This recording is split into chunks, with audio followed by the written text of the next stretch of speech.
Engineering, agriculture, pharmacy కళాశాలల్లో ప్రవేశానికి సంబంధించి టీఎస్ ఎబ్సెట్ పరీక్ష ప్రారంభమయ్యాయి. ఇవాల్టి నుంచి ఈ నెల 11వ తేదీ వరకు జరగనున్న ఈ పరీక్షలకు అధికారులు అన్ని ఏర్పాట్లు చేశారు. ఇవాళ, రేపు అగ్రికల్చర్, ఫార్మా విభాగాలకు 9, 10, 11 తేదీల్లో, ఇంజనీరింగ్ విభాగానికి పరీక్షలు నిర్వహిస్తారు. ఉదయం 9 నుంచి మధ్యాహ్నం 12 గంటల వరకు మొదటి సెషన్లో, మధ్యాహ్నం 3 గంటల నుంచి సాయంత్రం 6 గంటల వరకు రెండో సెషన్లో పరీక్షలు నిర్వహిస్తున్నారు.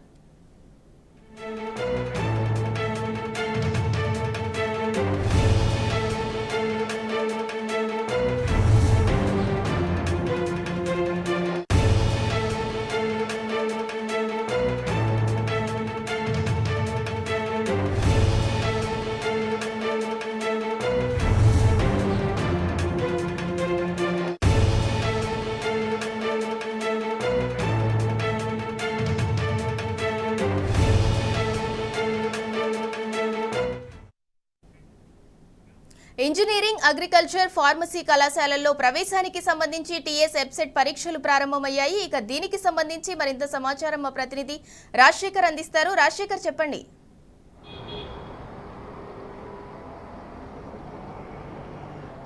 నేటి నుంచి రాష్ట్రంలో ఎంసెట్ ఎగ్జామ్ ప్రారంభమైంది. ఎంసెట్ను కాస్త ఈ సంవత్సరం నుంచి ఎఫ్సెట్గా మార్చారు. ఎందుకంటే దీంట్లో నుంచి ఎంసెట్ మెడికల్ పరీక్ష లేకపోవడంతో దీన్ని ఎఫ్సెట్గా మార్చారు. ఇవాళ నుంచి వరుసగా 5 రోజుల పాటు ఈ పరీక్షలు జరగనున్నాయి. మొదటి 2 రోజులు అంటే ఇవాళ, రేపు అగ్రికల్చర్ అండ్ ఫార్మసీ సంబంధించిన పరీక్ష నిర్వహించనున్నారు. దీనికోసం రాష్ట్ర వ్యాప్తంగా 134 పరీక్ష కేంద్రాల్లో ఇప్పటికే పరీక్ష ప్రారంభమైంది. ప్రతిరోజు 2 సెషన్లో ఈ పరీక్ష నిర్వహిస్తున్నారు. ఆన్లైన్ ద్వారా ఈ పరీక్ష నిర్వహణ ఉంటుంది. ఉదయం 9 గంటలకే ఇప్పుడు మొదటి సెషన్ పరీక్ష ప్రారంభమైంది. ఇది 12 గంటల వరకు ఈ పరీక్ష కొనసాగుతుంది. అలాగే మధ్యాహ్నం 3 గంటల నుంచి సాయంత్రం 6 గంటల వరకు పరీక్ష రెండో సెషన్ కొనసాగనుంది. ఇవాళ, రేపు అగ్రికల్చర్ అండ్ ఫార్మసీ సంబంధించి దాదాపు 102,000 మంది విద్యార్థులు ఈ పరీక్షకు హాజరవుతున్నారు. మొత్తంగా ఓవరాల్గా ఈ ఎఫ్సెట్ పరీక్షకు దాదాపు 3,54,262 మంది పరీక్షకు హాజరవుతుండగా 302 సెంటర్స్ ఏర్పాటు చేశారు.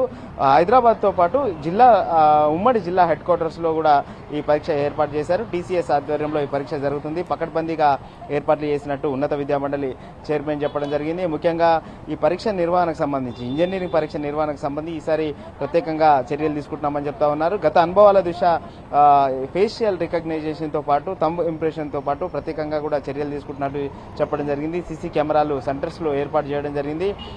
పరీక్షకు ముందు 2 గంటల ముందే పరీక్ష హాల్లోకి అనుమతిస్తున్నారు.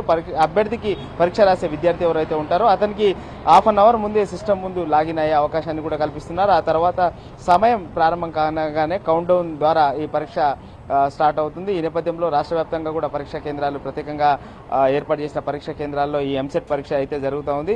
సో ఓవరాల్గా అయితే రాష్ట్ర వ్యాప్తంగా ఇవాళ ఓన్లీ అగ్రికల్చర్ అండ్ ఫార్మాకు సంబంధించి దాదాపు 1,02,000 మంది మాత్రమే హాజరవుతున్నారు. ప్రధానంగా ఈ సెంటర్స్ అన్ని కూడా టీసీఎస్, ఆయాన్ డిజిటల్ సెంటర్స్తో పాటు కొన్ని ఇంజనీరింగ్ కాలేజీల్లో కూడా ఈ పరీక్షను నిర్వహించడం జరుగుతుంది. సో మొత్తంగా రాష్ట్ర వ్యాప్తంగా ప్రశాంతమైన వాతావరణంలో ఈ పరీక్ష నిర్వహిస్తామని చెప్పేసి అధికారులు చెప్తా ఉన్నారు. అయితే ఎంసెట్కు గతంలో కన్నా ఈసారి దాదాపు 45,000 మంది విద్యార్థులు అధికంగా దరఖాస్తు చేసుకున్నారు. మరోవైపు విభజన చట్టం ప్రకారం ఈ జూన్ 2తో తెలంగాణలో ప్రత్యేకమైన కోటా ఏదైతే ఉందో ఆంధ్ర విద్యార్థులకు, వాళ్ళకు ఈసారి మాత్రం ఉండపోయే అవకాశం కనపడతా ఉంది. ఎందుకంటే విభజన చట్టం ప్రకారం డేట్ మారుతుండడంతో ఈసారి అవకాశం ఉంటుందా లేదా అన్నది కొంత ఇప్పటికైతే క్లారిటీ లేదు. అధికారులు దీని మీద 1-2 రోజుల్లో క్లారిటీ ఇస్తామని చెప్తా ఉన్నారు. మరోవైపు ఈ ఫలితాలు మే 25 తర్వాత విడుదల చేసేందుకు కూడా ఏర్పాట్లు చేస్తున్నట్టు చెప్తా ఉన్నారు. మొత్తం మీద రాష్ట్ర వ్యాప్తంగా అయితే ఇవాళ మొదటి సెషన్ అగ్రికల్చర్ అండ్ ఫార్మసీకి సంబంధించిన పరీక్ష అయితే ప్రారంభమైంది. Thank you Rajasekhar.